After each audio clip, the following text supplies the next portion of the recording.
Hello, and welcome to my personal project, Marshtown. Marshtown is an animation project that I'm building from the ground up, and you can find out more about it by clicking the link in the description below. The next few videos are going to be concept art for locations. In this video, I'm going to be 3D modelling a few items to put inside the house. So let's get to it.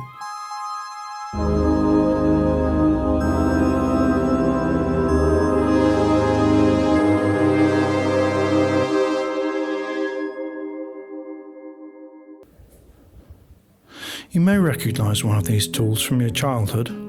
Maybe you've seen one in your grandfather's shed, or maybe you've even used one at school. It's a hand drill, and it's a vintage hand drill, and it has the nickname of an egg beater drill because it kind of looks like something that you would whisk up an omelette or a meringue or something with. But it is used for drilling into wood, and it seems an appropriate tool for Ogrod to use. One of the things that I've established about the character Ogrod is that he is a carpenter and a gardener.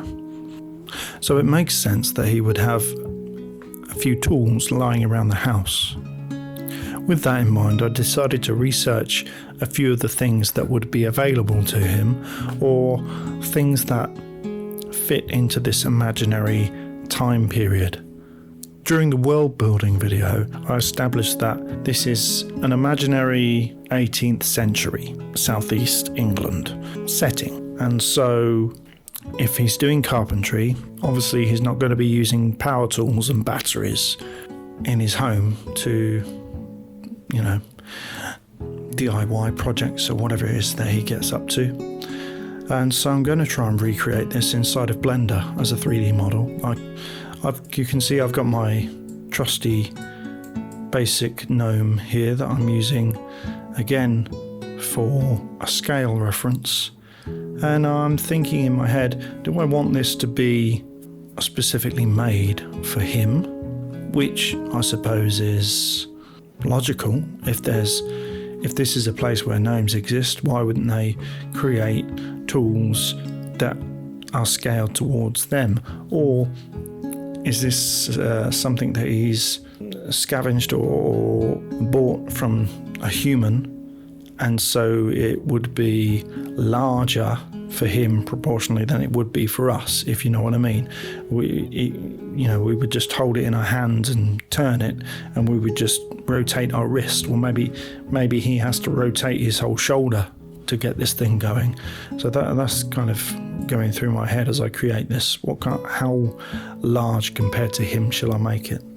And in the end, yes, it is a little bit larger for him than it would seem to us. He's going to have to put a bit more work into it.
One of the other things that he's going to need is a carpentry desk.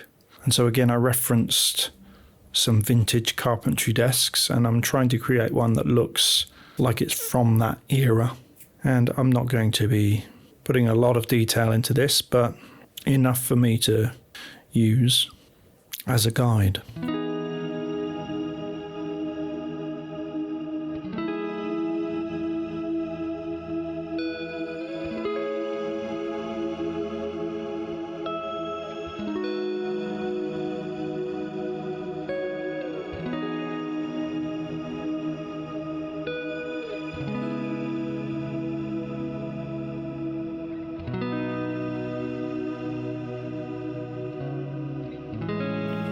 These carpentry desks have a wooden clamp on the side, which again you have to tighten by hand with this metal rod that rotates around.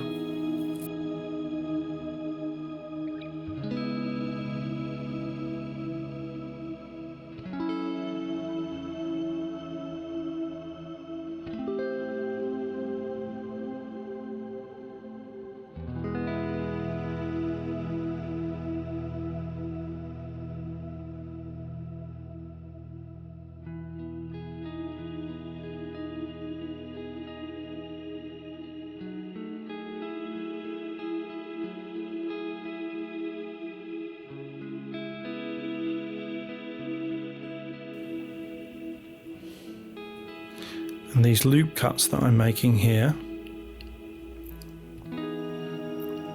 is so that I can make these little holes.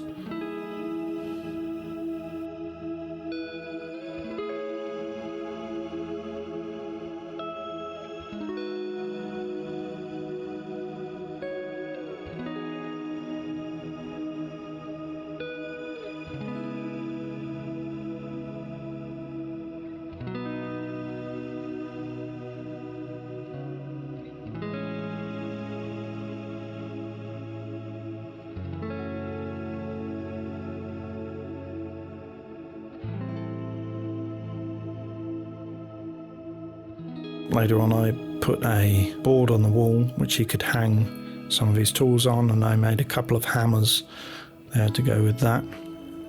And lastly in this video, I decided he needed just a little bit of furniture. At least he needed a chair to sit on. And again, I referenced some antique chairs from roughly from the right sort of period. They could be earlier than 18th century, so this is, for example, a 17th century chair, but you know, it might be still hanging around 100 years later. I have to change the scale of this again, so I've got my trusty gnome as a reference.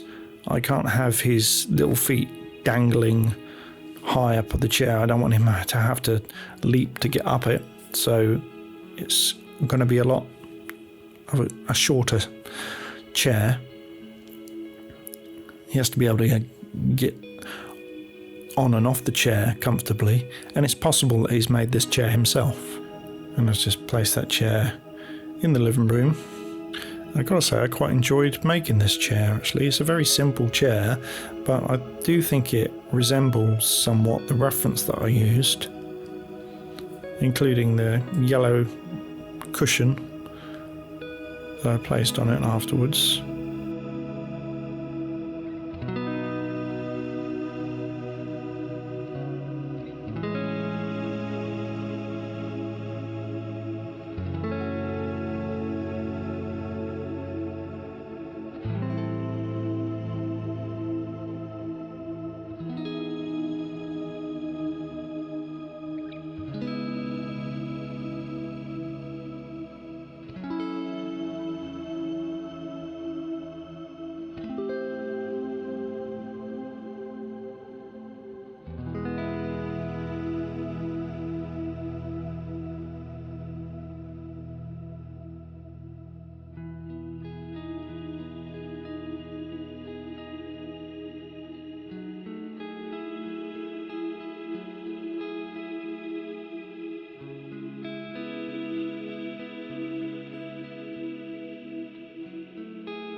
And here's a couple of images of it inside the room. And that glowing cavity there is a fireplace. There is a light reference as well.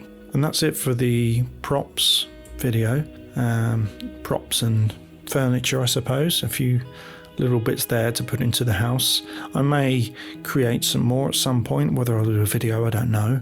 Don't really want to do too many of these. I hope that you've found this video interesting in some way, and that you're interested in watching more of these videos and seeing my process of creating this world in Marshtown and the short film that I hope to make inside of this world. And I hope mostly that you have a great, productive, creative day, and thanks for watching.